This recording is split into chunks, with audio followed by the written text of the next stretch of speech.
আমার রুটিগুলা বানানো শেষ হয়ে গেছে। এটা হইলে রুটিগুলা বানানো শেষ। এখন এই রুটিগুলা সব বসে বসে এখন সেঁকতে হইব।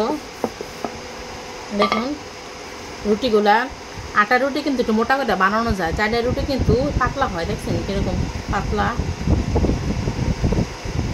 চালের রুটি মোটা হইলে ভালো লাগে না, তো রুটিগুলা মজা লাগে না। এই যে দেখুন সবগুলো আমি বানিয়ে ফেলছি।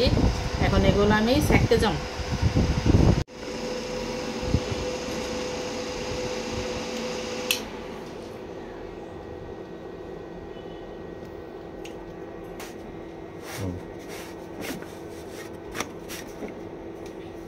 রুটিগুলা সেঁকে নিলাম।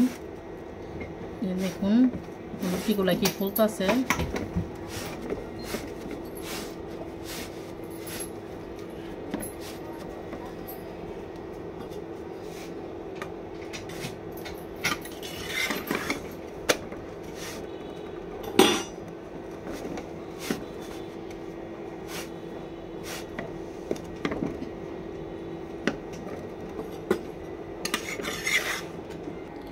দেখুন আমার রুটিগুলা সেকা শেষ।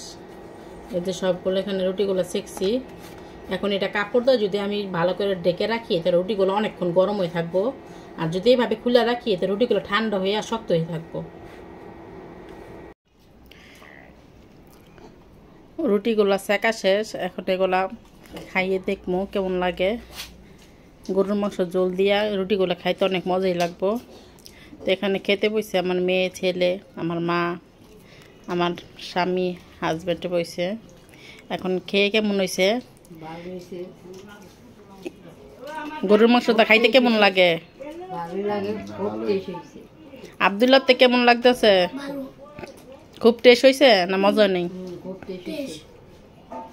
আয়শা মজা হয়েছে?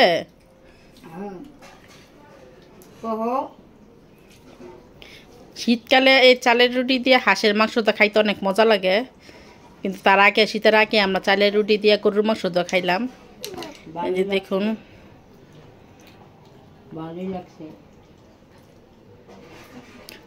তুমি খাইয়া দাও। তুমি হুদা রুটি খাইতেছো, কে জলদা খাও।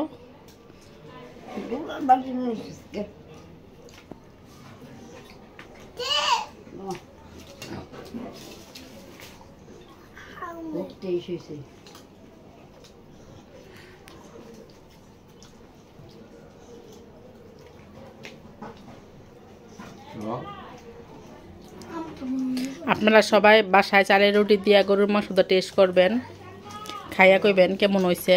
ভালো লাগলে সবাই কমেন্ট করে জানাবেন কেমন লাগে। খোদা হাফেজ।